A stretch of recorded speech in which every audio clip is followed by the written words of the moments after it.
Hi, my name's Tom and welcome along to Barbecue Life. Today we're answering your questions. So that's right, today we're doing a question and answer session.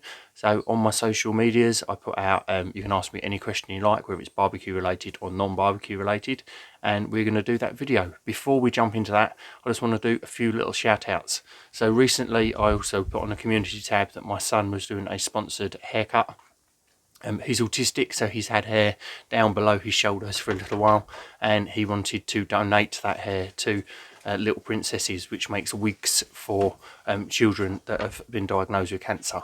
So you need to have 10 inches of hair to donate, which he's done, and he's raised £270. And there are a few people within the barbecue community group that have donated their money to that cause, so thank you very much.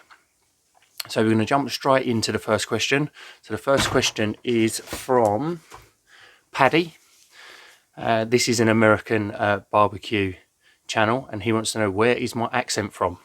So my accent is from Kent, which is in the southeast of England, so we're just below London, so I can drive from here into outer London in about 20 minutes, and then into the centre of London takes about 40 minutes traffic depending. So yeah, we're just outside of London in northwest Kent. Steve on Instagram wants to know, am I a full-time YouTuber / cook? No, I am neither. I'm certainly not a full-time YouTuber. I do not earn enough money by a massive amount to give up my day job and become a YouTuber personally, and I don't cook for a living either. I currently work in a manufacturing environment, so I make books. We're one of the largest book manufacturers, printers and binderies in Europe, and we do all sorts of books. Our biggest one that we do at the moment is Harry Potter, so we still make a massive amount of that book considering how long it's been going. But we have done things like 50 Shades of Grey, we do David Walliams, Tom Gates, all sorts of things. So it's mainly storybooks. We don't tend to work in colour illustration work like cookbooks. We've got other sites that deal with that sort of thing. We do things like word searches and Sudokus and all sorts of things in a range of books. So Christine over on YouTube wanted to know, where does my passion for cooking outdoors come from?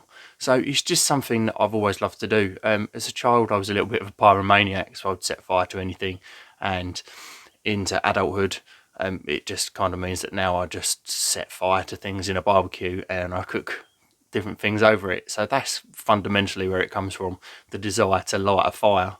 But the desire to put everything out for you guys is, I just wanted to inspire one person to cook outside, and I'm hoping that's what the channel does.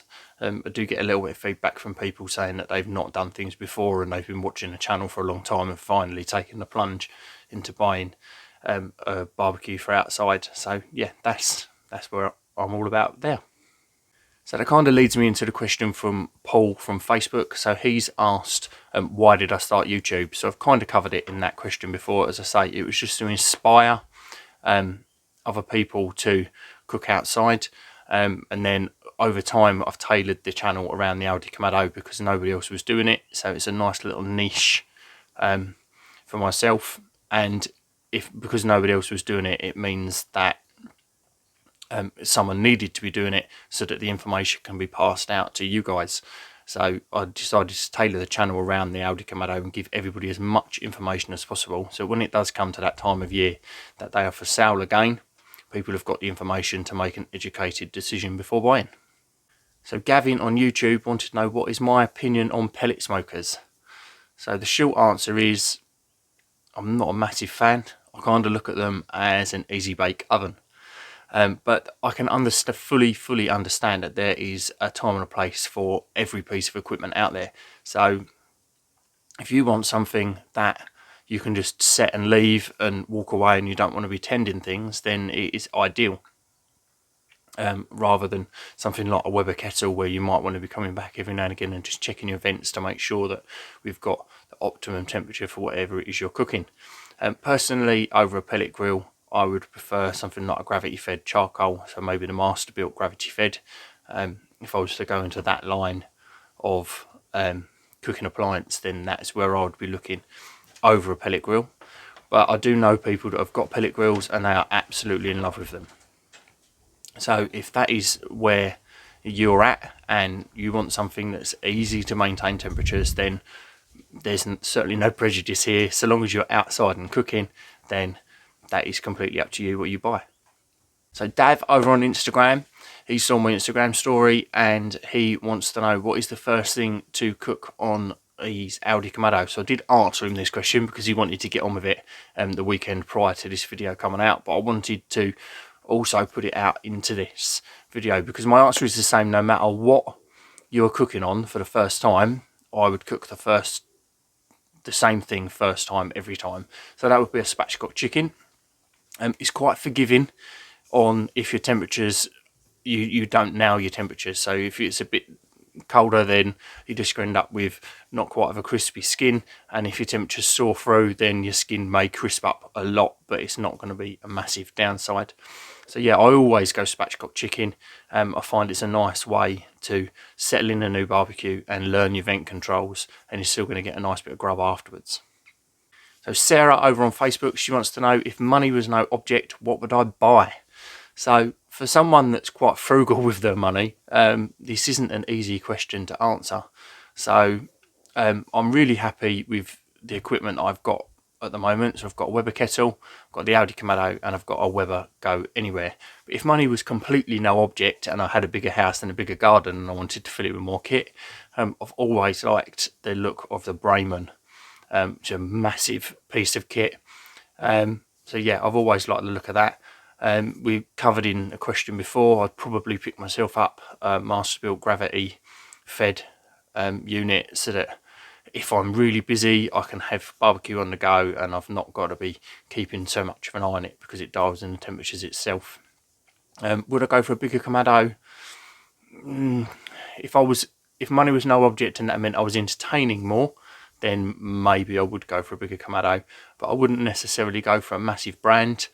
I don't see the point in spending money if I can get the same sort of thing for a better price. So I would probably go for a lesser brand, so maybe something like the Kamado Bono, and take the bigger one of those, which is about the same sort of size as a Kamado Joe extra large. So yeah, but money is an object, so I'm happy with what I'm cooking on right now. Samantha over on Instagram, she wants to know, what is my favourite smoking wood? So it's not as easy as what is my favourite smoking wood, because different things require different flavours. So if I'm doing things that only require subtle smoke, then apple is generally my go-to. If I'm doing things like beef or venison or things like that, that I want a heavier smoke and I want a really nice smoke ring, then I go for things like oak. And I'll probably add a piece of cherry in there as well, because that can really help with the smoke ring. But generally, I suppose my go-to is apple, because I don't cook a massive amount of beef. But when I do, I don't use apple on that. I'll use oak with a hint of cherry. So the final question comes from Jamil on YouTube, and he wants to know, who are my inspirations? So I couldn't say my inspirations without giving a massive shout out to Marcus from Countrywood Smoke, because he has helped me out with different bits over the years of running the channel. He's a really top guy, and when it comes to learning the craft, his videos really helped me along. Inspiration to actually start a YouTube channel, and the person who pushed me forwards on that currently doesn't run the channel anymore, but the videos are still there, and that's James from Barbecue. So when I said that I was kind of thinking about giving it a go, he was the one who just said, just go for it. What's the worst that can happen? So he massively deserves a shout out as well. Other channels that I watch, Malcolm Reed, obviously. If you are a barbecue fan and you don't watch Malcolm Reed's How to Barbecue Right, then make sure you get over there, because he is the king of everything barbecue. I also watch a little bit of Smoking Elk here and there. I don't watch all of his stuff, but Greg over at Ballistic Barbecue and Ballistic Burgers, if it wasn't for his burger cooks, then I wouldn't have been inspired to do my Burgers Around the World series. I love the way that he does his videos, the way he's on camera, how honest he is, just everything about his production. So if I was to pick one, my absolute favourite person on YouTube, it would be Greg from Ballistic Barbecue / Ballistic Burgers. So that was the last question. So if you like what we're doing here at Barbecue Life, then please do subscribe to the channel. Make sure that you like the video, leave me a comment. If you missed out on being able to ask a question, then put them in the comments below this, and maybe we will revisit, if we get enough questions in, we'll revisit doing another question and answer in the future. Thank you very much for watching. Cheers. So that was the last question. So if you like what we're doing here at Barbecue Life, it's not Barbecue Life UK anymore, it's just Barbecue Life.